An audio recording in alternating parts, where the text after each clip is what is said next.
शिवपुरी में एनडीटीवी की खबर का असर हुआ है। लगातार जर्जर भवनों से होने वाले हादसों पर प्रशासन ने एक्शन लिया है। जिला प्रशासन ने 27 जर्जर स्कूल इमारतों की मरम्मत के लिए राशि जारी की, तो वहीं इसके साथ ही प्रशासन ने आनन फानन में एक अजीबोगरीब आदेश जारी किया है। आदेश में स्कूलों के प्रिंसिपल को जर्जर इमारतें छोड़कर दूसरी जगहों पर स्कूल संचालित करने की बात कही गई है। आदेश में यह भी कहा गया है कि अगर स्कूल की जर्जर इमारतों की वजह से कोई समस्या सामने आती है तो स्कूल प्रिंसिपल इसके लिए जिम्मेदार होंगे।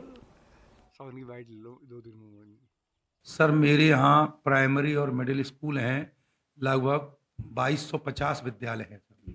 और इसमें से सर खस्ता हाल कितने हैं? इसमें मरम्मत के लिए सर 399 स्कूल ऐसे हैं जिनमें मरम्मत की आवश्यकता है।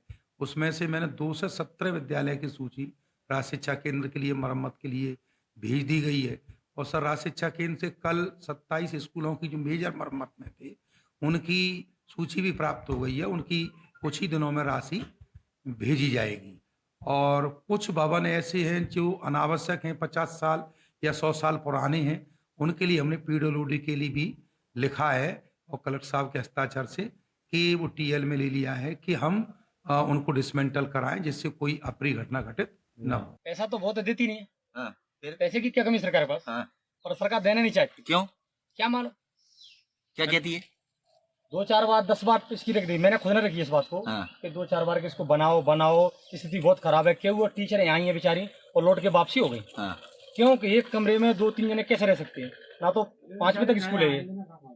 तीसरी क्लास के बच्चे 2 क्लास के कोई बाहर बैठा रहे हैं, कोई अंदर बैठा रहे हैं, ऐसे काम ये चला रहे हैं। सरकारी स्कूलों की दशा और दिशा क्या है, ये लगातार एनडीटीवी आपको स्क्रीन पर न केवल दिखा रहा है बल्कि वास्तविकता से परिचित कराने का काम भी कर रहा है। एक आदेश जो तुगलकी आदेश है वो जारी किया गया है और शिक्षा विभाग ने कहा है कि अगर स्कूल की बिल्डिंग गिरती है, बच्चों के साथ कोई हादसा होता है तो उसकी जिम्मेदारी इन पढ़ाने वाले मास्टरों की है। बिल्डिंग गिरेगी तो पढ़ाने वाले मास्टर हथकड़ी के साथ सामने आएंगे। ये डरे सहमे से मास्टर इस आदेश के बाद में कितने ज्यादा डरे हुए हैं ये समझने की कोशिश करते हैं। पहले मैं आपको ये भी बता दूं कि ये जो शासकीय प्राथमिक विद्यालय भगोरा है, अब प्राथमिक विद्यालय भगोरा की स्थिति देखिए कि जो सरकारी इमारत है उससे लगा हुआ जो रास्ता है, बच्चे स्कूल पहुंचते हैं, इस रास्ते से कैसे पहुंचेंगे इसकी कल्पना आप यहाँ कीजिए।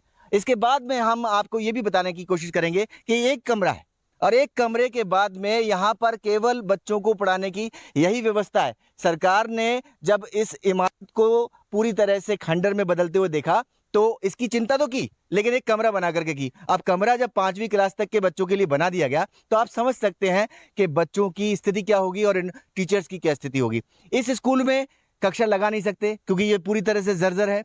यही भी पुराना एक बिल्डिंग है इसी स्कूल की। यहाँ इस बिल्डिंग में बच्चों का सुरक्षित रहना मुश्किल है और यही वजह है इनकी परेशानी की, जो इनके चेहरे डरे हुए से, घबराए हुए से दिखाई दे रहे हैं कि अगर ये आदेश आ गया तो बच्चों की सुरक्षा के लिए हम कितने जिम्मेदार हैं। सर, ये बता दीजिए कि अगर हम आपसे बात करके समझें, आदेश आ गया कि जिम्मेदारी आपकी है, तो आप बिल्डिंग की रक्षा करेंगे, बच्चों को पढ़ाएंगे? दोनों काम करना पड़ेगा ना।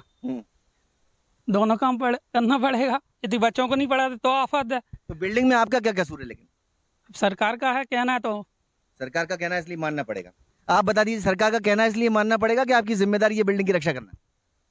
बच्चों को पढ़ाना पड़ेगा। बच्चों को पढ़ाना जिम्मेदारी है ना, तो रक्षा बिल्डिंग की करना तो जिम्मेदारी नहीं है? नहीं।